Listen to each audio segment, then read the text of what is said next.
नमस्कार, हर खबर देख रहे हैं आप। मैं हूं आपके साथ सृष्टि शुक्ला। रुक करते हैं खबरों का। 5 राज्यों में से 4 राज्यों में बीजेपी को बहुमत मिला है, जिसके बाद मुख्यमंत्री मनोहर लाल ने बीजेपी नेताओं और कार्यकर्ताओं को बधाइयां दी हैं। तो वहीं पंजाब में पिछड़ने पर सीएम ने कहा कि ऐसा पहली बार हुआ है कि जब बीजेपी ने पंजाब में चुनाव पूरी तरीके से अपने चुनाव चिन्ह पर लड़ा हो। तो वहीं दूसरी तरफ 5 राज्यों में कांग्रेस के पिछड़ने पर कांग्रेस पर निशाना साधा गया। इसी के साथ सीएम ने पंजाब में आम आदमी पार्टी की बढ़त पर तंज भी कसा है।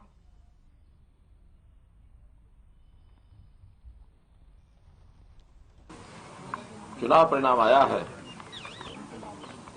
इस चुनाव परिणाम में देश भर में भारतीय जनता पार्टी के प्रति जो समर्थन है वो हम सबको ध्यान में आया है। 5 चुनाव हुए थे 5 राज्यों में, उत्तर प्रदेश, उत्तराखंड, गोवा, मणिपुर और पंजाब, जिसमें से 4 राज्यों में एकदम जिसको कहना चाहिए कंफर्टेबली, बड़े सुविधाजनक तरीके से बहुमत के साथ भारतीय जनता पार्टी की सरकार बन रही है। केवल एक पंजाब ऐसा प्रांत है जिसमें आम आदमी की पार्टी की सरकार बन रही है। पहले से ही जैसे हमको पता है कि हरियाणा, पंजाब में कभी भी भारतीय जनता पार्टी की सरकार पहले भी नहीं रही और चुनाव लड़ने के नाते भी अब से पहले मात्र 23 विधानसभा सीटों पर ही हम लोग चुनाव लड़ते थे।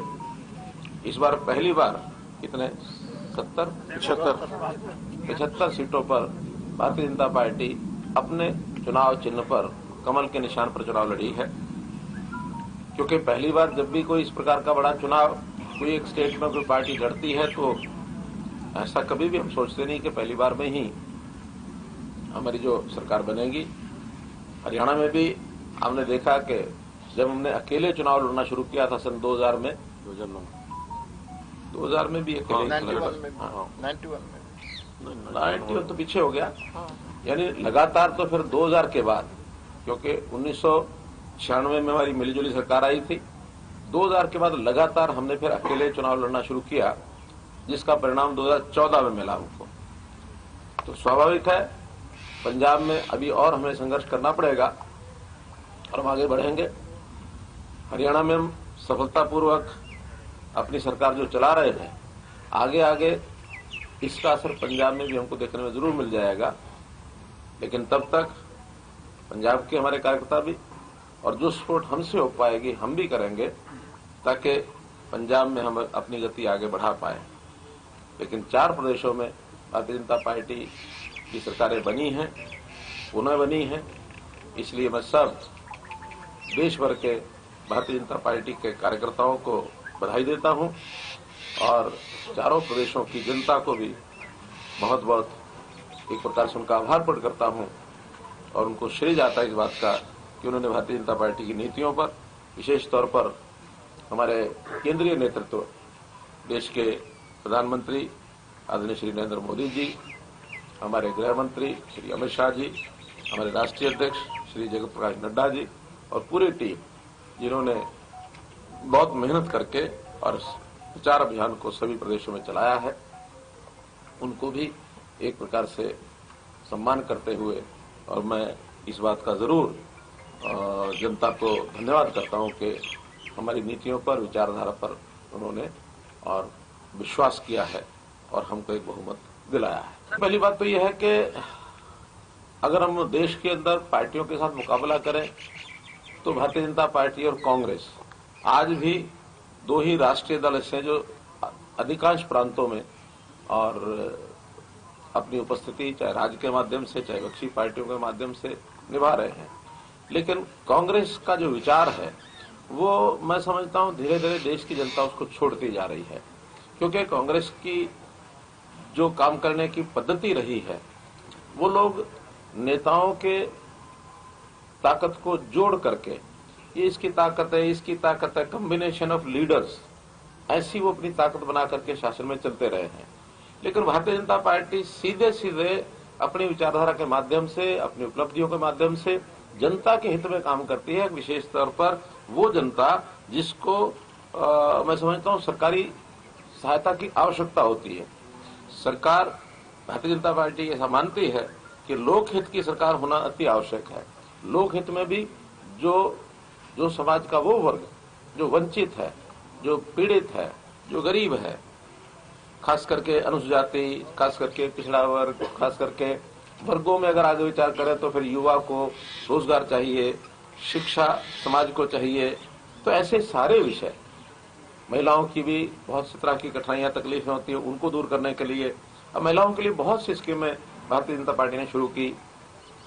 उज्ज्वला स्कीम है और फिर उसमें घर घर पानी देने की स्कीम है। कहीं जनधन अकाउंट खोलने के बाद महिलाओं के खातों में सीधा पैसा देने की बात कही है हमने। महिलाओं का हमने हरियाणा में तो जैसे उद्यमिता को भी बढ़ावा देने के लिए अपनी घोषणा भी बजट में की है। बेटी बचाओ बेटी पढ़ाओ का भी एक बड़ा अभियान सारे देश में लिया गया, हरियाणा में विशेष तौर पर लिया गया। तो ऐसे वर्ग, जिन वर्गों को सरकार की सहायता की आवश्यकता ज्यादा होती है, ऐसे वर्गों का काम करने से एक मैसेज आता है कि जनता की भलाई के अगर कोई विचारधारा, कोई पार्टी का काम करने का तरीका तो भारतीय जनता पार्टी का है। कांग्रेस ने हमेशा नारे लगाए हैं, गरीबी हटाओ, गरीबी हटाओ, गरीबी हटाओ, लेकिन नारों के आगे बढ़ करके उन्होंने कोई उसके लिए पद्धति दी हो, कोई उसके लिए प्रत्यक्ष काम दिया हो, कोई प्रोग्राम दिया हो, ऐसा कभी नहीं किया है। केवल नारों से नहीं बनता है, प्रत्यक्ष जमीन पर काम जब करते हैं उसका लाभ यानी उसका जो जनता है उसका एक उसको रिकॉग्नाइज करती है। कोई पार्टी एक या दो प्रदेशों में आती है तो उसको कोई ऐसा नहीं कह सकते कि विकल्प बन करके कोई देशव्यापी काम कर लिया है। ऐसे तो पहले भी होती रही है। आखिर कम्युनिस्ट भी कभी 2-3 प्रांतों में लगातार आते रहे हैं। इस प्रकार के उदाहरण और भी मिल सकते हैं कि एक या दो प्रदेशों में आए हैं। अब इनके पास 2 प्रदेश आए हैं, इसका अर्थ नहीं है कि कोई राष्ट्रीय विकल्प यानी इस रूप में कांग्रेस के विकल्प के रूप में खड़े हो गए हैं। उपस्थिति इस नाते से राज्य में है नहीं है तो भी कांग्रेस की उपस्थिति आम आदमी पार्टी से ज्यादा अभी भी है। अब वो उनका आपसी संघर्ष है, आपसी विचारधारा की लड़ाई में, लेकिन आम आदमी पार्टी की जो विचारधारा है उसको भी मैं बिल्कुल कतई ठीक नहीं मानता हूं। उद्देश्य हित में ये कभी भी नहीं है कि हम जनता को फ्री बीज दे करके, मुफ्त बांट करके और उनको जनता को नाकारा बना दें, उनको उद्यम करने की प्रेरणा ना दें, उनको हाथ पर हाथ रख करके वो बैठे, उनको खाली खिलाया जाए। ऐसा ये पद्धति ठीक नहीं है। बल्कि इस प्रकार के वर्ग को अपने पैरों पर खड़ा करने के लिए अगर आप कुछ करते हैं तो एक स्थायी व्यवस्था बनती है, लंबे समय तक समाज को सुखी बनाने के लिए एक कारगर पद्धति है। तो इसलिए जनता इस बात को निश्चित रूप से समझेगी। आखिर केवल पंजाब में ही वो आ पाए, बाकी प्रदेश में, बाकी 4 प्रदेशों में कहां गई? हरियाणा में भी उन्होंने पहले प्रयत्न करके देख लिया, हरियाणा में कहां आए? तो इसलिए जनता समझती है कि इस प्रकार से फ्री और दिल्ली में तो चूंकि साधन संपन्न प्रदेश है, फिर इस चीज को स्वीकार करने के लिए बहुत से ऐसे वहां एरियाज हैं, जो कि झोपड़ी एरिया, बाकी सब एरिया, वहां गैप बहुत है दिल्ली के अंदर। या तो बहुत निम्न लेवल के लोग दिल्ली में जो कि झोपड़ी है वो बहुत ज्यादा रहते हैं, या फिर हाई लेवल के बहुत लोग रहते हैं। हाई लेवल के लोगों का जो इनकम यानी उनके कारण से जो कंट्रीब्यूशन उनका है और जो इनकम दिल्ली में होती है, टैक्सेशन ये वो सब, जबकि खर्च दिल्ली सरकार का बहुत कम है, तो वो सारा पैसा उनको फ्री बांट में काम आ गया। अब पंजाब में उनकी एक प्रकार से परीक्षा होगी, क्योंकि पंजाब की आर्थिक स्थिति कहीं भी परमिशन नहीं देगी कि आप कोई भी एक पैसा और मुफ्त में बांट देंगे किसी को। पहले ही पंजाब संकट में है। हम हरियाणा में अपने जीएसडीपी डेट रेशो को 25% से नीचे रखे हुए हैं, वहां आज भी 40% पहुंचे हुए हैं। तो आखिर पैसा कहीं से बांटना होता तो कहीं से लाना भी पड़ता। चंडीगढ़ में मुख्यमंत्री आवास पर एक कार्यक्रम का आयोजन हुआ, जिसमें भूपेंद्र हुड्डा के पहुंचते ही मुख्यमंत्री मनोहर लाल ने कुछ अलग ही अंदाज में भूपेंद्र हुड्डा को मिठाई खिलाई है। दिखाते हैं आपको तस्वीरें।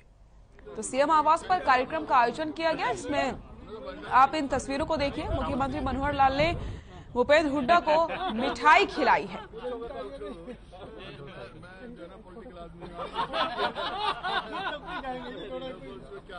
दिल बहुत बड़ा है।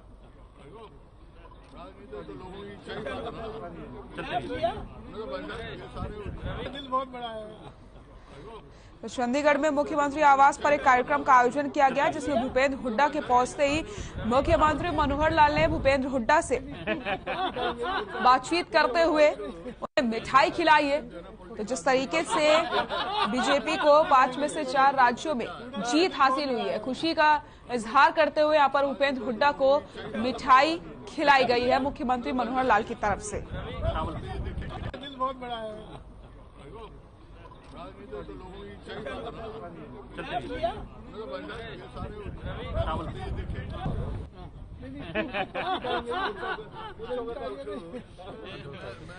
मुख्यमंत्री आवास पर एक कार्यक्रम का आयोजन किया गया। तस्वीरें भी आपको हम लगातार दिखा रहे हैं, जिसमें भूपेंद्र हुड्डा के पहुंचते ही मुख्यमंत्री मनोहर लाल ने कुछ अलग ही अंदाज में भूपेंद्र हुड्डा को मिठाई खिलाई है। तो ये तस्वीरें आपके सामने हैं। जिस तरीके से विधानसभा चुनाव के नतीजे सामने आ चुके हैं और ऐसे में 5 में से 4 राज्यों में बीजेपी ने सरकार बनाई। खुशी का इजहार करते हुए मुख्यमंत्री मनोहर लाल ने भूपेंद्र हुड्डा को मिठाई खिलाई। तमाम लोग ऐसे में मौजूद रहे। चंडीगढ़ में मुख्यमंत्री आवास पर एक कार्यक्रम का आयोजन किया गया था, जिसमें भूपेंद्र हुड्डा भी पहुंचे और मुख्यमंत्री मनोहर लाल ने कुछ अलग ही अंदाज में भूपेंद्र हुड्डा को मिठाई खिलाई।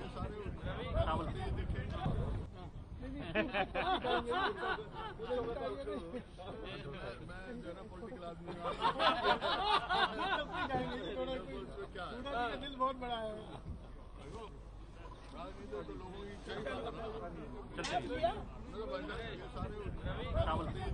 दिल बहुत बड़ा है।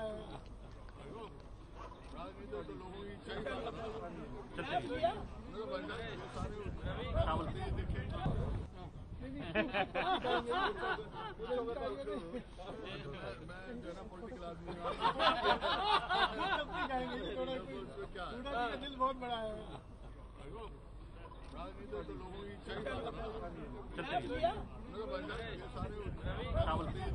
दिल बहुत बड़ा है।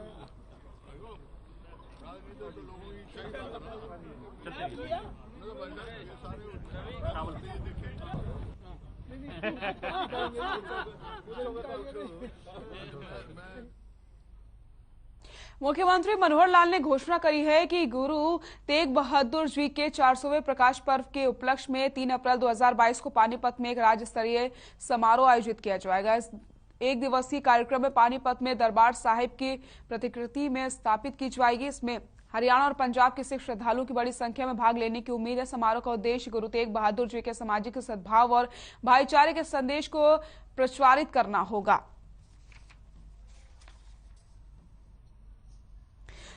आपको बताते चले, मुख्यमंत्री गुरु तेग बहादुर जी के 400वें प्रकाश पर्व के उपलक्ष्य में कुरुक्षेत्र विश्वविद्यालय में गुरु तेग बहादुर जी के नाम पर एक पीठ स्थापित करने की भी घोषणा कर दी है। इस पीठ के माध्यम से गुरु तेग बहादुर के जीवन पर शोध कार्य किए जाएंगे, जिससे उनकी जीवनी को बेहतर ढंग से समझा जा सके और समाज विशेषकर युवाओं के साथ साझा किया जा सके।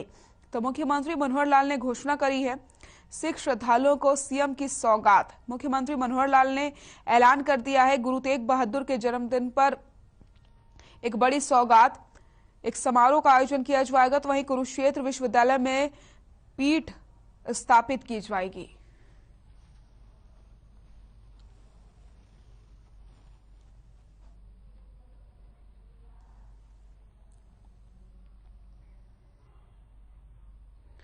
फरीदाबाद में लगने वाले सूरजकुंड मेले की तैयारियों को लेकर के हरियाणा के मुख्य सचिव संजीव कौशल ने वीडियो कॉन्फ्रेंसिंग के जरिए अधिकारियों की बैठक ली। मुख्य सचिव ने अधिकारियों को निर्देश देते हुए कहा कि समय पर सभी तैयारियां पूरी कर ली जाएं, ताकि मेले में आने वाले लोगों को किसी प्रकार की कोई परेशानी न हो।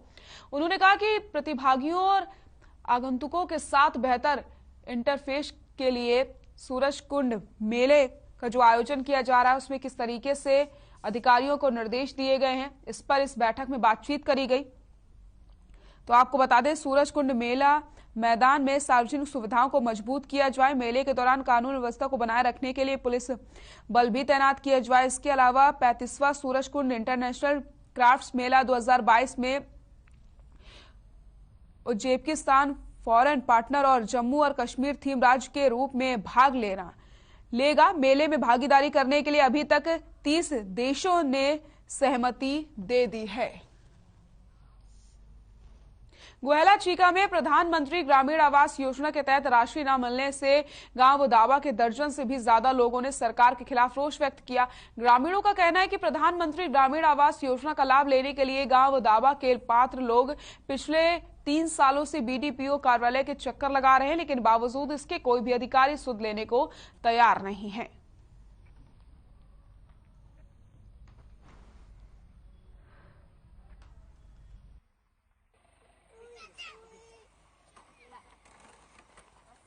ਕਲੋਨੀਆਂ ਦੇ ਫਾਰਮ ਭਰੇ ਤੇ ਜੀ ਗਵਰਨਮੈਂਟ ਨੇ ਉਹਦਾ ਕੋਈ ਵੀ ਸਾਨੂੰ ਪੈਸਾ ਨਹੀਂ ਦਿੱਤਾ ਜੀ। ਸਾਡੇ ਘਰਾਂ ਦੇ ਹਾਲਾਤ ਇੰਨੇ ਡਾਊਨ ਨੇ ਜੀ ਵੀ ਬਹੁਤ ਜ਼ਿਆਦਾ ਵੀ ਕਿਸੇ ਵੀ ਟਾਈਮ ਕੋਈ ਵੀ ਹਾਦਸਾ ਵਾਪਰ ਸਕਦਾ। ਅਸੀਂ ਗਵਰਨਮੈਂਟ ਤੋਂ ਇਹੀ ਚਾਹੁੰਦੇ ਹਾਂ ਵੀ ਸਾਨੂੰ ਬਿਲਡਿੰਗ ਦਾ ਪੈਸਾ ਦਿੱਤਾ ਜਾਵੇ, ਚਾਹੇ ਥੋੜਾ ਥੋੜਾ ਕਰਕੇ ਦਿੱਤਾ ਜਾਵੇ। ਸਾਨੂੰ ਦਿਲ ਨੂੰ ਵੀ ਐ ਨਾ ਹੋਵੇ ਵੀ ਹਾਂ ਸਾਨੂੰ ਪੈਸਾ ਮਿਲਣ ਲੱਗਿਆ ਜੀ। ਕਾਰਨ ਇਹ ਹੈ ਜੀ ਜਦੋਂ ਵੀ ਅਸੀਂ ਕੈਥਲ ਜਾਂਦੇ ਹਾਂ ਸਾਨੂੰ ਕਹਿ ਦਿੰਦੇ ਨੇ ठीक है जाने अधिकारियों को ये कह दिंदे ने जियो टैगिंग नहीं हुई। जो 2019 के अंदर मार्च 2019 के अंदर जियो टैगिंग की जो साइट थी वो बंद हो चुकी है। हमारे लगभग 2065 के आसपास आवेदन ऐसे हैं जो अभी पेंडिंग पड़े हैं। जब तक उनकी जियो टैग नहीं होती तब तक अगली कार्रवाई नहीं हो सकती।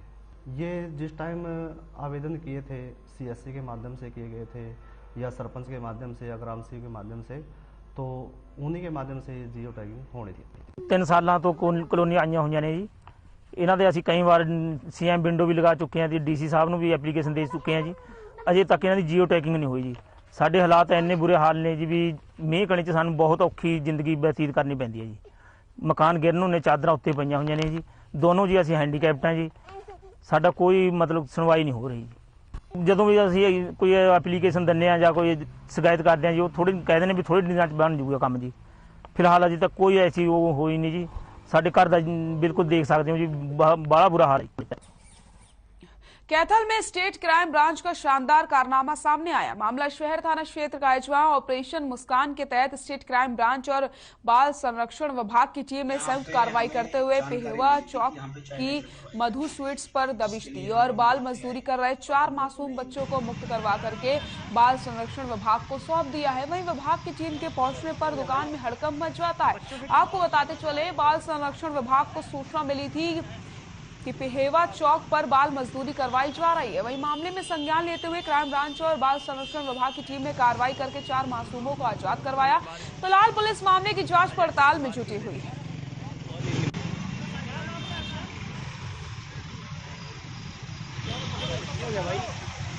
बच्चों से काम यहाँ पे हमें जानकारी मिली थी कि यहाँ पे चाइल्ड लेबर करवाई जा रही है, जिसके लिए हम लोग यहाँ पे आए और हम लोगों ने इन बच्चों को देखा, उन बच्चों को रेस्क्यू करने के लिए आए, तब इन बच्चों को रिहेबिलिटेट किया जा सके। यहाँ पे कितने बच्चे मतलब लेबर यहाँ कर पे रहे अभी हैं? कितने 6 बच्चे मिले ना, 4 बच्चे मिले हमें, लेकिन इनकी अभी इनकी एज वेरिफिकेशन होनी बाकी है क्योंकि इनके पास कोई डॉक्यूमेंट प्रूफ नहीं है। उसके बाद ही पता लगेगा कि ये चाइल्ड लेबर में है या नहीं है। अच्छा, ये मतलब कब से काम कर रही हैं यहाँ पे? अभी इनसे इसके बारे में बात करना बाकी है। अभी आपने यहाँ पे सिर्फ मतलब क्या क्या जानकारी जुटाई है यहाँ से? हमने जानकारी इतनी जुटाई है कि हम यहाँ पे आए हैं और बच्चों को हमने देखा है, जो हमें जानकारी मिली थी कॉन्फिडेंशियल जानकारी।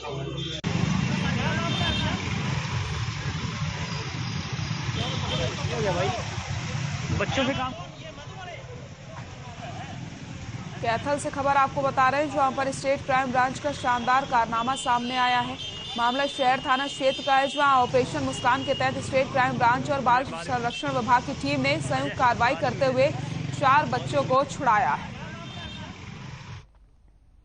पलवल में पुलिस को बड़ी कामयाबी हाथ लगी है। मामला होटल थाना क्षेत्र का है, जहां जिले की अपराध शाखा पुलिस ने मुखबिर की सूचना पर अफीम की खेती पकड़ी है। जानकारी के अनुसार आधा एकड़ में अवैध रूप से अफीम की खेती की जा रही थी। वहीं मौके पर पहुंचकर तहसीलदार संजीव नागर ने हालात का जायजा लिया। फिलहाल पुलिस मामले की कार्रवाई में जुटी हुई है। पुलिस को बड़ी कामयाबी हाथ लगी है। पलवल से ये खबर आपको बता रहे हैं, जहां पर अवैध तरीके से अफीम की खेती की जा रही थी और अफीम को कब्जे में लेते हुए पुलिस जांच पड़ताल में जुट गई है।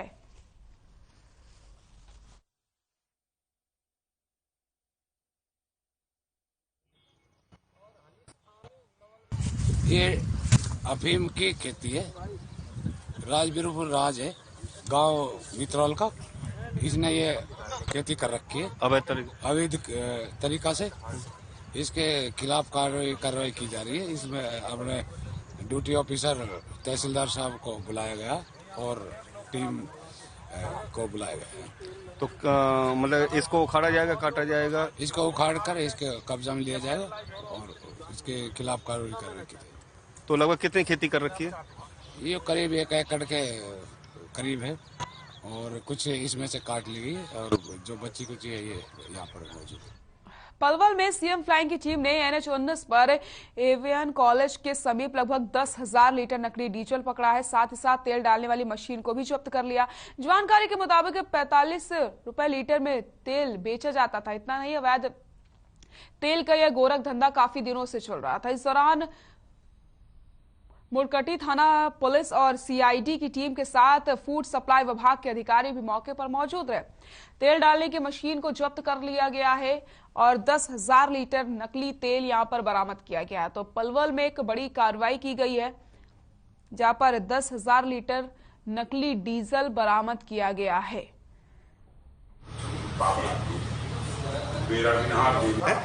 तो क्या रुपए लीटर देते हो? सर ये हमको है?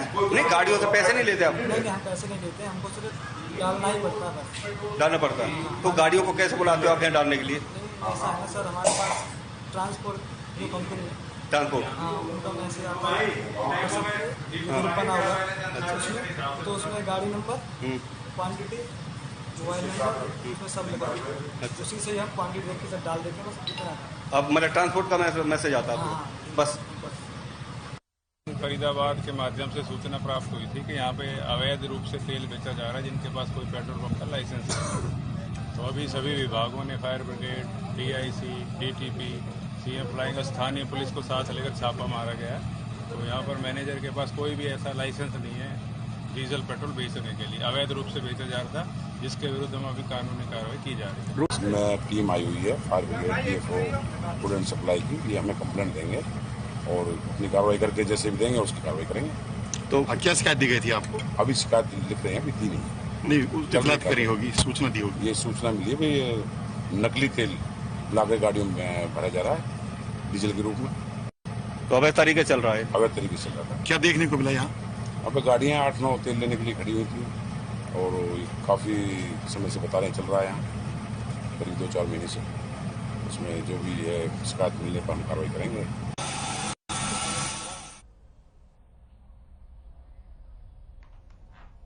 बुलेटिन में फिलहाल के लिए इतना ही। नमस्कार।